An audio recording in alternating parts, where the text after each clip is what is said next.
Welcome to the Dan Casper Show podcast, your chance to catch the full show anytime, anywhere. If you missed it live on the radio, no worries. We've got you covered with all the sports talk, opinions, interviews, and conversations from the show. From the Packers to the Brewers to the biggest stories in sports and around Wisconsin, it's all right here. This is the Dan Casper Show podcast.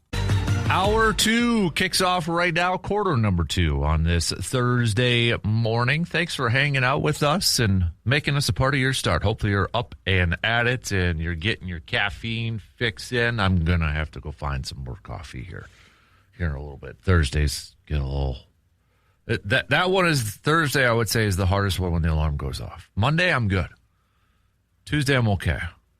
Wednesday's like, all right. Thursday's like, oh no. Friday's like, all right, we're almost there. So, and when you have games the night before, it's really long. I appreciate Barb saying you're still a young pup. I don't feel like a young pup. That's the young pup over there. So, all right. Anyways, the most iconic numbers. We've got a 43 for Richard Petty. I didn't even think of NASCAR for car. So would it be 43 for Richard Petty or is it 3 for Dale Earnhardt?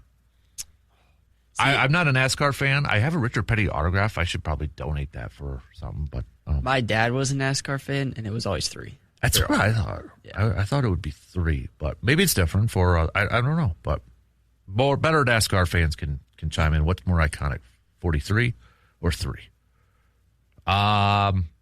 Just kind of a fun. Because I was going back to the LeBron James piece that he was talking about Jordan. And if you're just joining in, what are some of the most iconic numbers, jersey numbers, or in this case, NASCAR numbers too, because, I mean, those are iconic as well. Numbers in sports. Basketball is 23, right? Yeah. I think that's 23, signed, sealed, delivered. Hockey's at 99.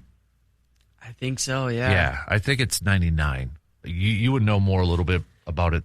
Like, what would be is there another one that's potentially in the running? I don't know. Numbers are changing. Yeah. So, like, I know star players nowadays are wearing 97. Okay. So, it's pretty much 99. But I don't know why it changed at all. Mm-hmm. But I know, like, Kaprizov and McDavid, those guys are now 97. Okay. But I think it's 99 for sure. Maybe to kind of start their own trend sort of thing? Maybe. Because that was always, like, for me, when I was younger, I was always like, man, maybe I don't want that number because I want to create my own. Like, that's why, or maybe that's why I always thought about it was weird about LeBron. Like, why would you want 23? Wouldn't you want to create your own legacy with a number? Yeah. You know, like, be different in that way. Because when I think of 23, I'm sorry, but I still think of Jordan. Mm-hmm. And part of it is because LeBron went back and forth from 23 to 6. Kobe's had 2. And so. Really? I didn't know that. Oh, yeah, 8 and 24. Oh, yeah, 8 and 4. 8, 20. I still think of Kobe as 8. That's what I grew up as, as number 8. I'm sure it's probably different for some people, but I still view him as 8. But he was. That's why the Lakers have both of them retired. So, baseball's tough. Yeah. Now that one's tough. I think that might be the toughest. Is it 3 for Babe Ruth? Is it maybe maybe people my age? Is it 24 for Griffey? But even when he was with the Reds, it was different. So. 42 for good call. I didn't even think of that because that is the one that's retired. Oh, and that's one everybody wears on Sunday. Maybe it is Jackie. Football, I feel like it's 12. I do too. I think Brady kind of solidified 12 with, then you have Bradshaw, obviously Rodgers and such. Maybe it was 16 for a little bit. That one you can almost go position because when I think of a wide receiver, I think of 80. Mm-hmm. As the number. When I think of a defensive back, it's 21. Maybe it depends on the position when it comes to football, what number. But I think it's 12 for the quarterback. And I think people or players nowadays are kind of trending away from 12. Like Mahomes wears 15, Love wears 10, Stroud wears. I think 10's becoming a big number for quarterbacks. But yeah, 12 is definitely it. Yeah, I definitely think it's 12. So, but. What's the most iconic jersey number in Wisconsin sports history? I think it's 4. Yeah. I still think it's 4 for Favre. Mm-hmm. I'm just kind of going through. I mean, yeah, you got a few Brewers ones. I mean, if you did it team by team, that makes it a little bit easier because it's probably Robin Yount at 19. Packers, I'd still say is 4. Yeah, you got 15 in there. 12 eventually will be up there. But those 4 jerseys, I mean, that thing was branded. If Favre really wanted to, he could probably have branded 4. When I think of a quarterback wearing 4 across the National Football League, there's only one. It's Brett Favre. When it's 12, it's Brady, it's Bradshaw. There's so many you could go through. But, yeah, I'd probably go 4. Well, is 34 going to be up there soon for Giannis? I don't know. I think a lot of it depends. Yep. So, what other numbers are we maybe missing? You were shaking your head, though, a little earlier when I was bringing up that LeBron. What was it about? What was it about the piece that was making you shake your head a little bit? When LeBron James said, "I look to pass." Yeah, I did say that one. Yeah, that was interesting because he's a point forward and he looks to pass where Jordan looks to shoot. Yeah, well, I mean, I wrote a paper on why Michael Jordan's the greatest of all time, and just looking at the stats, it's not even close. And in an era of basketball that we see as clearly towards offensive numbers right now, back when Jordan played, it was for defensive players. Mm-hmm. To not put up numbers like Jordan, I mean, stop talking. I mean, you're one of the greatest all time.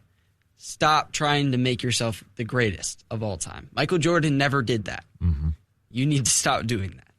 It's interesting and maybe for some kind of refreshing because of your age, you are the LeBron era.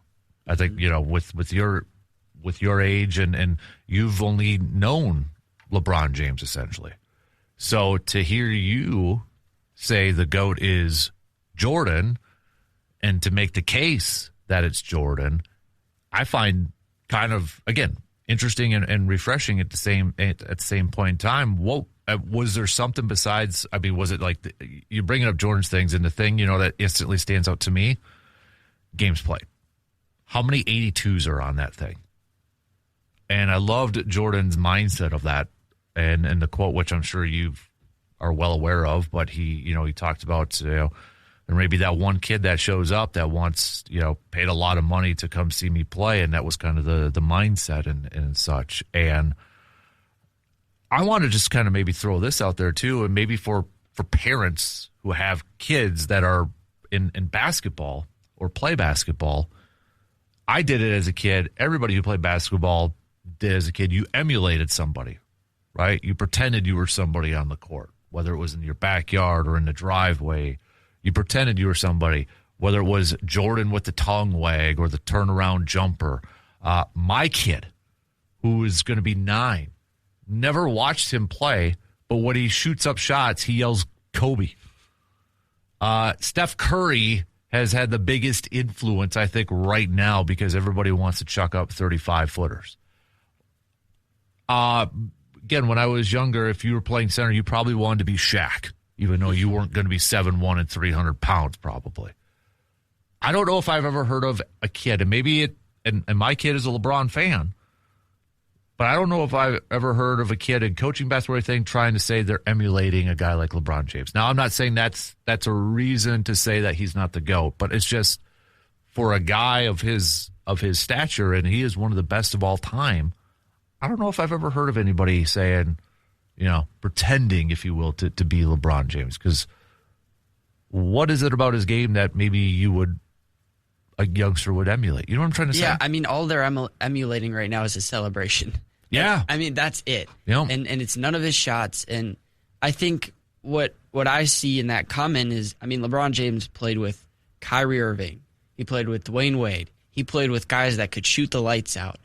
And Michael Jordan played with good players, but Dennis Rodman wasn't going to knock down shots at a constant rate. Mm-hmm. And so you can't just say he was he's 6-0 in championships. He did something right in his career. So he wasn't just a shot-first player.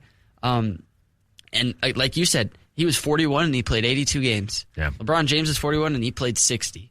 That's a 22-game difference. And, I mean, no matter what we say, it's a 22-game difference.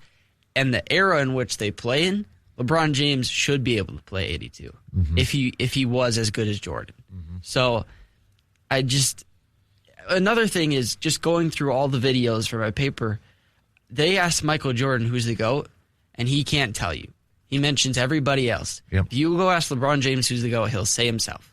Because I don't really know why, he just does. And I think that's what sets Jordan apart, where he's like, it's different eras. Different eras, I mean, LeBron James is the greatest in his generation. Well, he played a little bit into Jordan's, I guess, but at the back end of his generation. But you can't just... It's such a hard discussion on the GOAT of basketball because how basketball has changed. I mean, you mentioned LeBron mentions pass first, and if you look at the assists, sure, there's a lot of years where LeBron averaged more assists, but I mean, it's not like Jordan averaged 2 assists a game. You're looking at 6. You're looking at 8 and 88, 89, and I think a lot of that though too is, I'm not trying to discredit LeBron James or anything like that too, but okay, who was the next shooter for the Bulls for the longest time of his career? It was Scottie Pippen. Whereas LeBron, as you mentioned, played with Kyrie. Kevin Love during his prime. He's got Luka right now. A lot of those. First of all, he's now Dwayne Wade with the Heat and Chris Bosh. He ain't winning the championship with the Cavs if it's not for Kyrie Irving. And it was a great series. I remember watching it. It was very fun. It was really entertaining. It was awesome. Great plays. But he ain't winning it without Kyrie Irving. Kyrie Irving was awesome in that finals against the Warriors. You got to factor that in too. So to say that, you probably did pass a little bit more because I'm sorry, you played with more scorers. Jordan had to score. You had Pippen and all. Pippen was more of a defensive guy. Great offensive player. He was a point forward too. He could shoot the 3 net, but Pippen was probably a better defensive player or on par with Jordan. Who was the next leading scorer under, for those Bulls teams back in that? It wasn't Dennis Rodman, who was the other Hall of Famer. It wasn't Luke Longley. You had Ron Harper. It was, Coffey coming off the bench, Tony Kukoc and all that. And sure, some of those guys are Hall of Famers, but are you going to tell me that Tony Kukoc is better than Dwayne Wade? I'm not. I'm not going to tell you that Tony Kukoc is better than Luka or Kyrie Irving and that. No, I'm not. I can't. Yeah, and I think a little bit of it is, nowadays teams are scoring 130 points in the regular season to where when Michael played, they were scoring 80. So numbers are going to go up and get inflated because they're scoring more. So if back when Michael was playing for the Bulls, if they played 130, I bet he would average about 8 assists. But they had to play defense, so they couldn't just score. And that's where LeBron's debate just drops off, because you can't tell me that the era hasn't changed to where, I watched a little bit of the Lakers Rockets. He's just throwing up threes. And whenever he attacks the paint, he's just getting fouled. And that's good for him because he knows how to play the game. But that wasn't when Jordan played. So. Jordan, you go through the have you seen the Last Dance documentary on Netflix? Not yet. You should. You should. That's probably one of my top 5 favorite documentaries, not just sports of all time. And I'm a big documentary nerd. When we get to like July 4th and that, my minor's history, so I was big like American Revolution. I'm a nerd that way. But top 5, and you'll learn about the Pistons era and how the Jordan rules.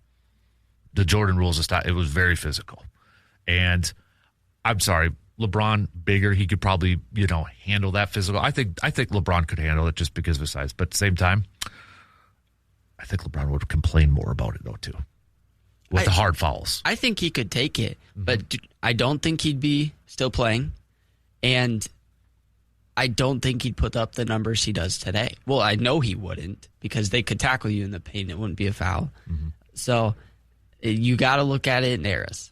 That's just the way it has to be. And that's what I was kind of talking about yesterday. The older I've gotten, the more that I've, have bought in or go to the whole, you can't compare different generations type of thing. But if you had to ask me if I had to pick one, if I'm ranking the best, I'm going to go Jordan. And I did not like Jordan as a kid. I was not a Jordan fan. It was straight up jealousy because he kept beating my teams. So I didn't want to see him. It's the Tom Brady effect for a lot of people. He kept winning, so you instantly don't like him if he's not on your team, right?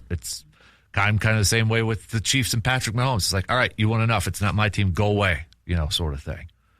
Now, if it's the Packers, I will win every flipping time. Yeah. I want it's jealousy. That's what it is from a fan perspective. So, a couple more iconic numbers. 33, Brandon says in basketball. That was the other one I was kind of thinking of too. I mean, you got Larry Bird on there. 32 was iconic for me. That was Shaq with Orlando at first too. But 30. I mean, 32 couldn't. You had a little Magic Johnson in there, but then Kareem, I think, wasn't he 33 for the Lakers? Yeah, he was 33 for the Lakers, 32 for Magic. That's why Shaq was 34. But yeah, I could see 33. I always, going back to numbers, when I was a kid, I had a weird system because I had a lot of favorite players. So I wanted to be like number 13 because a number represented my favorite players. 1, Penny Hardaway. 3, Shaq. 3 plus 1 was 4, Favre. That's how my mind went. 3 minus 1 would have been 2, and then you add the 1, Dion, 21. I was all over the place, dude, because I had to have a number that represented all of my favorite players. But yeah, definitely weird. It started off as 12 because then you flip-flop at 21. In my mind, too, it was like Dennis Rodman, when he wore a Lakers jersey, it was 73. 7 plus 3 was 10, which is what he wore for the Spurs. But it was 12 because then you read 21, flip it around, that sort of thing. But, yeah, I was done. Wow, a lot of math in those numbers. It was. For somebody who hates math and is not good at it, it was ridiculous, so. All right. What else do you have for a takeover topic on this Thursday? If you're just joining in, C-Bomb threw one out in the first hour. Your favorite sporting event live that you watched live and in person. What is it? Send it on over 715-830-1912, or you can comment on the Section 105 chat room. We'll take a quick break, and we'll be back after these few words.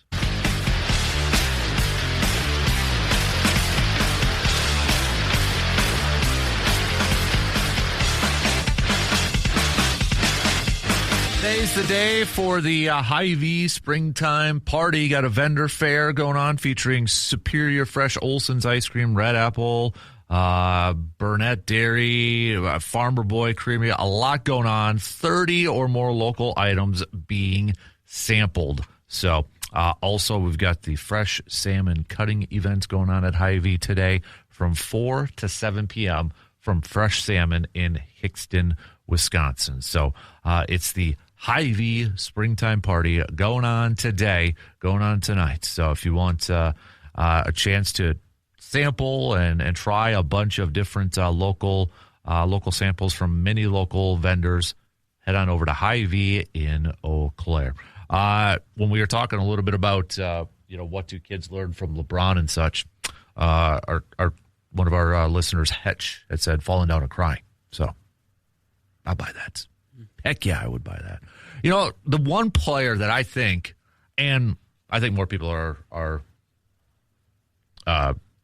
more in tune to him, though, too, but I mentioned him. The one player I think, and I think you could almost convince me, and I'm kind of leaning towards there, that deserves to be more mentioned in this best of all time, Kobe, because he was stuck. He literally was in the middle of the Jordan and LeBron era.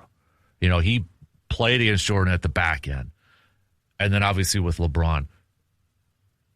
And again, I'll admit, I was not a Kobe fan when I was younger because I was a Shaq fan. So when it was the Shaq and Kobe, kind of butting heads with the Lakers, I was Team Shaq. And I was like, Kobe's a ball hog, get it to Shaq. So I was always Team Shaq. But man, I got to tell you, when I got older and, reading his Mamba Mentality book, and then I got it on my shelf in the man cave. I've gotten a greater appreciation, kind of like what I was with Jordan when I was not a fan of him as a kid because I was a Penny Hardaway fan and I was a Shaq fan and, Orlando Magic. So one of my great memories, I'm sorry, Hetch is a big Jordan fan too, was Nick Anderson stealing the ball from Jordan in the playoffs. Was it the 95 playoffs? And I still replay that in my mind. It was awesome, but Nick Anderson can't make free throws in the finals against the Rockets, so there goes that dream. But, Kobe, that's why sometimes now when I see these AI things on Facebook, it says, the other one I saw the other day was like, they had 5 players, and Jordan was like standing up and it said, who you kicking out so Jordan can sit down on the airplane? And it was like Kobe, LeBron, Larry, Shaq, and all that. And I'm like, I'm keeping Kobe, I think, on there for sure. I would have loved, and I know they played against each other, but somehow, some way, if those two could have played on the same team for 1 year, how that would have gone to see those two alpha males. That, to me, Kobe is more Jordan than LeBron is. Yeah. Jordan. Yeah, that may not have worked just because of that. The one thing I do respect about Kobe is he was on the Lakers his whole career. And I like that. Like Curry's the Warriors whole career. So, but yeah, 4 years he averaged 40 minutes. It's impressive.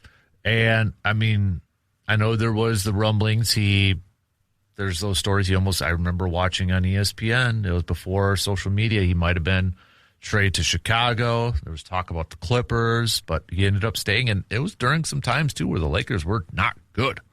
They were not good. And I know everybody likes to knock down. I don't want to say these are LeBron fans or anything like that. I don't want to, call that out. But I remember too going, again when I was younger, everybody kind of knocked Jordan and those Lakers teams because Phil Jackson was coach. But I'm like, what were they doing before Phil got there?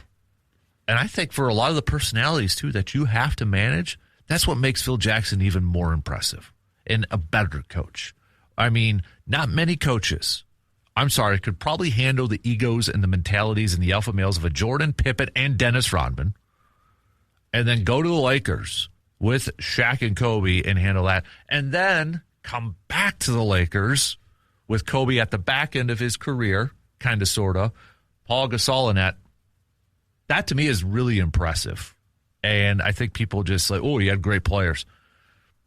To manage and to coach those, it takes a lot. And probably, again, watch The Last Dance and you'll get a good glimpse of that too. So, do you think that the finals between the Warriors and the Cavs, do you think that was the last time we saw basketball from the old days? That's a good question. Man, because I'll be honest, that's one of the last, besides the Bucks finals, if I take away the Bucks Phoenix one, that Warriors and Cavs final, that's a good question. That was a fun series to watch, and it really, that's all I remember besides the Bucks from finals. So, gosh, that was such a fun finals too. Even that, was that the same year? I think it was the Thunder Western Conference Finals. Is that when they went against the Warriors, I think, and the Thunder had the lead in that series? But that was a fun. I'll have to double check it. But we've got Surveyor really quick says, who is a player that you couldn't stand when your team played them? Is this another Takeover Thursday question? I think that's a good one. He's got Ndamukong Suh, Warren Sapp, and Chris Hovan. Man, I hated those guys, but if I had to choose one, it would be Chris Hovan. I remember the old Hovan Vikings days. Didn't he, Surveyor, refresh my mind, didn't he have a Favre jersey in his locker with Minnesota? I think that he had that. I think that was the case. Oh, gosh, there's probably a lot of players that I could think of right now that I couldn't stand. I'll have to come up with a list. But did you find, was it 2016 or OKC? Okay, so it was. All right, I thought that's what the case. Okay, we've got, is it Mad Crusher? Is that the name we're going by? Mad Crusher from EC 33, Ron Dane. Okay.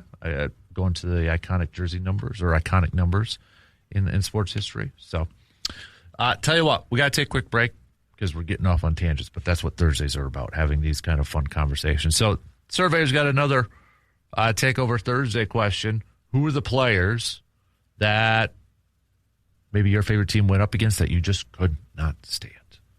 That's a good one. I got to think about that a little bit. All right. We'll take a quick break and be right back after these. Can it be coaches, too? Because there's some coaches I just could not stand on the sidelines. So, all right, we'll take a quick break and be right back in just a couple minutes. Spring is here, and that means it is the perfect time to freshen up your home. And at Carpet City Flooring Center, now is the season to take a look at what's under your feet and imagine what it could be. From soft, comfortable carpet that makes any room feel cozier to luxury vinyl planks and tile built for busy homes, there's something for every space, every budget, and every lifestyle. Maybe it's one room that needs a refresh, or maybe it's time for a full home update. Either way, their team is there to help guide you through it all, from choosing the right style to professional installation that you can count on. Because spring isn't just about cleaning out the old, it's about bringing in something better, a brighter space, a cleaner look, a home that feels new again. So if you're ready to upgrade this season, stop in and see what's possible. Carpet City Flooring Center in Eau Claire, where your next project starts from the floor up. What do we got? Let's do some more Takeover Thursday questions. So for Mr. Intern Carter, you ask, let's do your second one. Should the Packers have prioritized offense more in the draft? Well, first of all, before we get to that, what did you think of the draft overall? I thought it was their best draft in a long time. Okay. Now, obviously, that's hard to do without take it with a grain of salt because they have no first rounder. Mm-hmm. But the value they got in rounds in Cisse, and Sutton, I think, were impressive. Their kicker, I just like that they drafted a kicker, to be honest. It shows their urgency in that position. And I thought they filled some holes in their game. But I still have more questions for this team. Okay, what are those questions? Is that on the offensive side? Yeah, okay. What if Josh Jacobs goes down? That is honestly, the other day, was it yesterday? I think we were talking about now that the draft is over with and you see the depth chart, what is the position group that maybe you have the biggest question at? And I keep going to running back because there is, what if something happens to Josh Jacobs? Marshawn Lloyd's got tail, but we can't. Availability, we don't know. We don't know yet. There is no Emmanuel Wilson, who's got a lot more experience now. Yes, Chris Brooks has been in the league for a few years, but it is a big old question mark. And even I would say backup tackle, offensive line. Yeah, they got one interior guy from the draft that I think could eventually be a starter. But what happens if you have an injury to one of your tackle positions? I'm pretty worried about that at this point. Well, and I'd throw in wide receiver. I loved the Jaden Reed contract. I think they'll eventually get one done with Watson, but that doesn't have depth. And right now, Savion's your fourth best receiver. And, I mean, he was okay last year, but he never really flashed. And if you get two receivers hurt, because Reed and Watson really haven't shown they can stay healthy, then Sky Moore's your five. And Sky Moore has not proven it on a level. So, again, I like the draft, but I'm wondering if they're going to do anything with running back and receiver because they don't have the depth that I think they need to have. Mm-hmm. Yeah, you kind of look at different positions and such, and you can kind of – is there one maybe that you feel better about now after the draft? Corner. Okay. I was really nervous going into the year with corner, and – obviously, Cisse is going to start, but Damani Jackson played well at Alabama. He's an SEC starter, and I think he's drafted for special teams. But I think if you need him as a depth piece, he could perform well. So I feel much better about that. And edge rusher. I mean, Denai Sutton shouldn't have been there in the fifth round. I think we had him in the fifth round. Yeah, fourth round. Fourth round. Yeah. So I really like that pick, and I think our edge rusher depth is now good again. The Denai one, I don't think because I thought edge rusher would have been maybe a spot that they didn't address, but I think him sitting there at the 4th round and Goody's like, is that really maybe happening? Denies like there. You had to take him at that point. Mm-hmm. And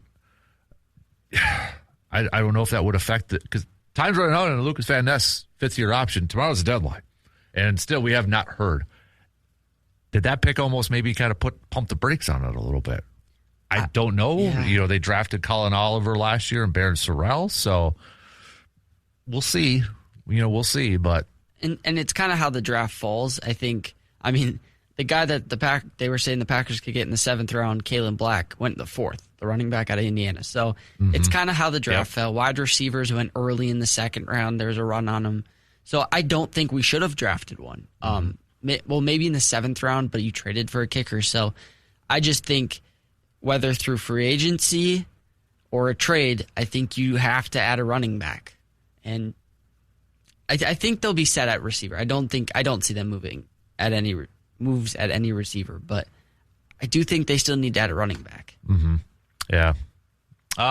So of the rookies, though, and anybody can chime in on this too, please give us your takes.